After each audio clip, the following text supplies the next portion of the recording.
Hello ka-OFW, kamusta po kayo? Today gusto ko lang pong i-share sa inyo kung paano ko hinandle ang aking finances, yung aking kinita dito sa bansang Israel. Hindi po ako financial advisor ha, disclaimer lang. And itong mga pinagsasabi ko is through my experience lang po. And bilang po kasing OFW, kailangan po nating pangalagaan yung ating perang pinaghirapan. And bilang isang OFW din po, marami akong nakikitang mga OFW na nami-mismanage nila ang kanilang kaperahan.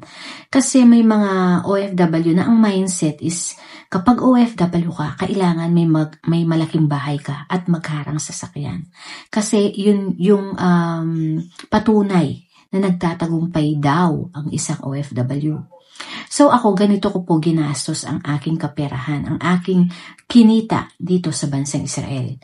2019, noong pinarenovate namin yung aming bahay, maliit lang po siya, mga 60 to 70 square meter, bungalow type, may 2 kwarto. And hindi ko na po siya pina-second floor kasi ayaw kong malubog sa utang. Alam naman po natin yung pagpapagawa ng bahay, di ba? Napakalaking gastos po niyan. And kung magkano lang po yung aming budget, yun lang po ang aming pinagkasya. Yun lang po ang aming pinagawa. And then 2021 po, nakabili po kami ng lot. Na 200 square meter siya. Malapit lang siya sa kung saan kami nakatira. Isang baryo lang ang pagitan namin. And dahil maganda po yung location niya, malapit po siya sa URC factory, yung gumagawa ng mga chippy and piatos. At malapit din siya sa DHL company.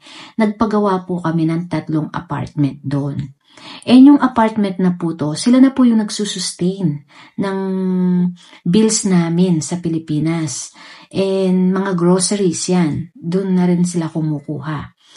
Yung mga daily needs po ng aking mga anak, like ulam everyday and yung baon sa school, yung husband ko na po yung nagpo-provide doon.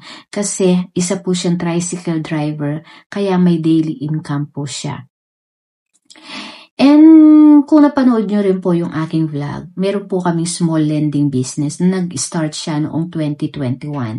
And doon na rin po kami kumukuha ng panggastos kapag may mga small emergencies at saka yung mga out of budget na gastos. Kung siguro naiisip nyo, ano na yung ginagawa ko sa aking sahod?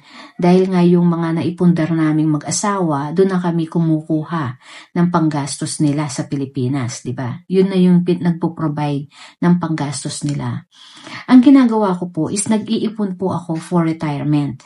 And last year, ginamit ko rin po ito ng pambili ng isang lot. And meron din po akong investment sa Pag-ibig MP2. Yan, hinuhulugan ko po yan. Maganda po yung Pag-ibig MP2, mga ka-OFW. Kailangan po natin mag-invest dito. And actually, nagbigay na po sila ng dividend ng year 2023. I think 7.03 or 7.05 yung kanilang ibinigay na dividend rate. O diba, tumubo na po yung aking pera doon.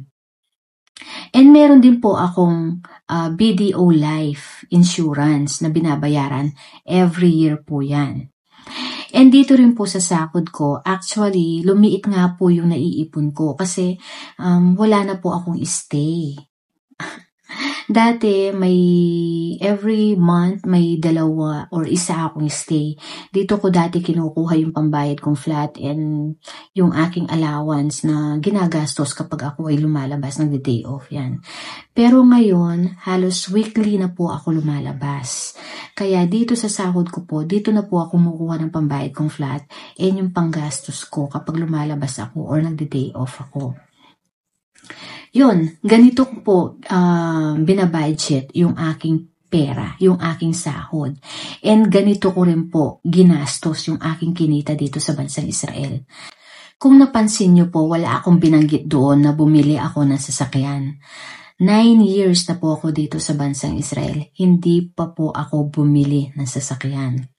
Alam naman po natin na ang sasakyan is nagde-depreciate ng value, bumababa po ng value.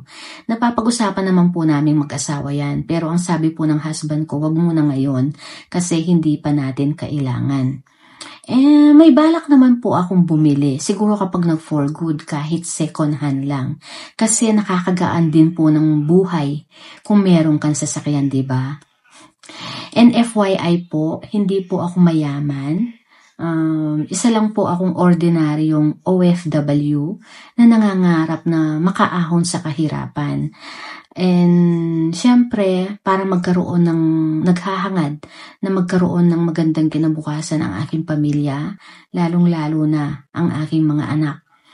And yun, lahat po ng naipundar kong ito, hindi ko po magagawa kung hindi ko po katulong ang aking asawa.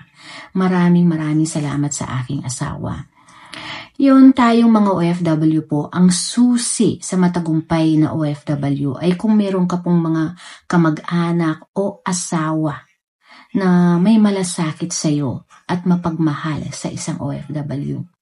Yun po, sana nagustuhan niyo po ang aking video. Paki-like po ito and subscribe po sa aking channel. Maraming salamat and God bless.